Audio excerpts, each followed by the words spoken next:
তো এখন ২ দেশের রাজনৈতিক অবস্থার যেই পরিণতির দিকে আগাচ্ছে, খুব দ্রুত মনে হয় না ভিসা স্বাভাবিক পর্যায়ে আসবে। তবে হ্যাঁ, আগের থেকে তুলনামূলক একটু হলেও ভিসার সংখ্যা, অ্যাপয়েন্টমেন্টের সংখ্যা এগুলা বাড়বে। এটা আপনারা নিশ্চিত থাকতে পারেন।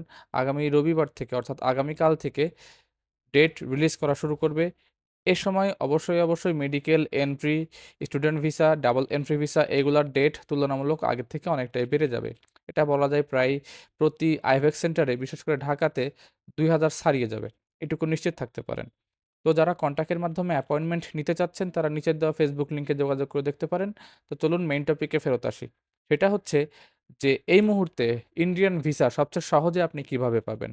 হ্যাঁ, ইন্ডিয়ান ভিসা যাদের খুবই গুরুতর অবস্থা, বিশেষ করে পেশেন্টদের যাদের খুবই আর্জেন্ট দরকার এবং যারা অ্যাপয়েন্টমেন্ট ফেস করতে যাবেন বিভিন্ন এম্বাসির ডাবল এন্ট্রি ভিসা যাদের খুবই দরকার, তারা আসলে এখন যে কি অবস্থায় আছে শুধুমাত্র তারাই বুঝতে পারবে।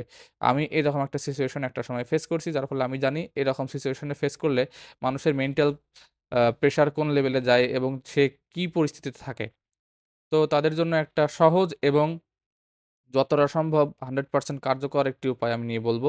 সেটি হচ্ছে আপনারা সম্পূর্ণ একটি ফাইল রেডি করবেন। ফাইলটির একটি ফটোকপি করবেন। অর্থাৎ অরিজিনাল কপিটা আপনার কাছে রাখবেন। ফটোকপির কপিটা আপনারা সরাসরি হাই কমিশনে জমা করে আসবেন। এর থেকে ভালো উপায় এই মুহূর্তে নেই। এটা আপনি 100% সিওর থাকুন। এর থেকে ভালো উপায় এই মুহূর্তে আর নেই। হ্যাঁ, তবে এর থেকে ভালো উপায় যেগুলো আছে সেগুলোতে আপনার পে করতে হবে। যেমন আপনি কন্ট্যাক্টের মাধ্যমে করতে পারেন। কন্ট্যাক্টের মাধ্যমে আপনি করলে ভিসা 100% পাবেন এটুকু যেমন নিশ্চিত, তবে আপনাকে খরচও করতে হবে এটুকুও নিশ্চিত। তো যারা খরচ করতে চাচ্ছেন না তবে গুরুত্বপূর্ণ পর্যায়ে চলে গেছেন যে ভিসা এই মুহূর্তে লাগবেই, আর কোনো উপায় নেই, তারা একটা ফাইল রেডি করে সুন্দর করে সাজিয়ে গুছিয়ে অনলাইন থেকে দেখে নেবেন কি, কি ডকুমেন্ট লাগবে। সেইরকমভাবে প্রসেসটা করে সেরকমভাবে ফাইলটা সাজিয়ে সম্পূর্ণ প্রসেসটা কমপ্লিট করার পরে আপনারা ফাইলটা হাই কমিশনে জমা করে দিয়ে আসতে পারেন।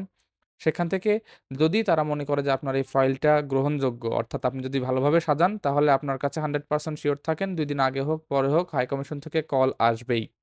এটুকু সিওর থাকতে পারেন। যদি আপনার ফাইল গোছানো এবং আপনার ডকুমেন্টগুলো অথেন্টিক হয়। আপনার ফাইল ওকে থাকলে আপনার কাছে কল আসবে। আপনাকে তখন আপনার নির্দিষ্ট আইভেক্স সেন্টারে যেতে বলবে এবং নির্দিষ্ট কাউন্টারে যেতে বলবে। সেখানে আপনি ৳৮২৫ র যেই ফি, সেই ফিটা পে করলে পরেই আপনার পেমেন্ট হয়ে যাবে ইনস্ট্যান্ট সেখান থেকেই হয়ে যাবে। আলাদা করে কোনো জায়গায় পেমেন্ট করতে হবে না। তারপরে আপনার প্রসেস অনুযায়ী ভিসাটাও আশা করা যায় খুব দ্রুত হয়ে যাবে। যেহেতু আপনার অরিজিনাল ডকুমেন্ট এবং আ কম্পালসারি দেখেই আপনাকে তারা ফোন দিয়েছিল। এক কথায় যদি আপনার কাছে ফোন দেয় সেক্ষেত্রে আপনার ভিসা পাওয়ার 99% সম্ভাবনা থাকে। যদি আপনার ডকুমেন্ট অরিজিনাল থাকে। তো যারা কন্ট্যাক্টের মাধ্যমে করতে চাচ্ছেন তাদের জন্য তো অনেক পথ খোলা আছে। শুধুমাত্র যে আমার দেওয়া লিঙ্কে যাবেন ব্যাপারটা এরকম না। তবে হ্যাঁ, আমার দেওয়া লিঙ্কে মূলত উনি হাই কমিশনে একটা জব করে। যার ফলে উনার অনেক কিছুই জানা যে কিভাবে করলে কি হয়, না করলে কি হয়। যার পরিপ্রেক্ষিতে আপনারা চাইলে নিচের দেওয়া লিঙ্কে তার সঙ্গে যোগাযোগ করে দেখতে পারেন। অবশ্যই নিজ দায়িত্বে কথা বলবেন। তবে অন্য সবার মতো তিনিও অ্যাডভান্স নিয়ে কাজ করে। তবে কিছু ক্ষেত্রে অ্যাডভান্সের বিপরীতে হয়তোবা ভেরিফিকেশন কোড যাবে, তারপরে পেমেন্ট নিবে এরকম অপশনও আছে। তার সঙ্গে আপনারা কথা বললেই বুঝতে পারবেন।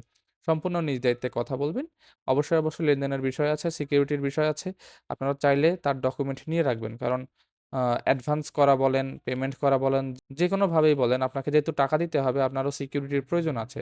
তারই পরিপ্রেক্ষিতে আপনারা চাইলে অবশ্যই তার কাছ থেকে তার পাসপোর্ট অথবা এনআইডি কার্ড অথবা গুরুত্বপূর্ণ যেকোনো একটা ডকুমেন্টের কপি নিয়ে রাখবেন। তো যাই হোক, এখন মেইন টপিকে আসি, সেটা হচ্ছে যারা কন্ট্যাক্টের মাধ্যমে করতে চাচ্ছেন তারা তো অবশ্যই অনেক পথ খোলা আছে। তবে যারা কন্ট্যাক্টের মাধ্যমে করতে চাচ্ছেন না, অরিজিনাল ডকুমেন্ট আছে, শুধুমাত্র আপনাদের ডেট হচ্ছে না, তারা কন্ট্যাক্টের মাধ্যমে ডেট নিতে পারেন। আর তার থেকেও বড় বিষয়, আপনারা যদি এই মুহূর্তে কোনো অযৌক্তিক এবং অযথা খরচ ছাড়া ভিসা করতে চান, তাহলে সরাসরি হাই কমিশনে জমা দিয়ে আসবেন। এটা সবচেয়ে ভালো পন্থা এবং এটার উপরে আর কোনো পথ নেই। তো আজকের মতো এ পর্যন্তই। নতুন কোনো ভিডিওর জন্য আমাদের চ্যানেলটি সাবস্ক্রাইব করে রাখুন। আল্লাহ হাফেজ।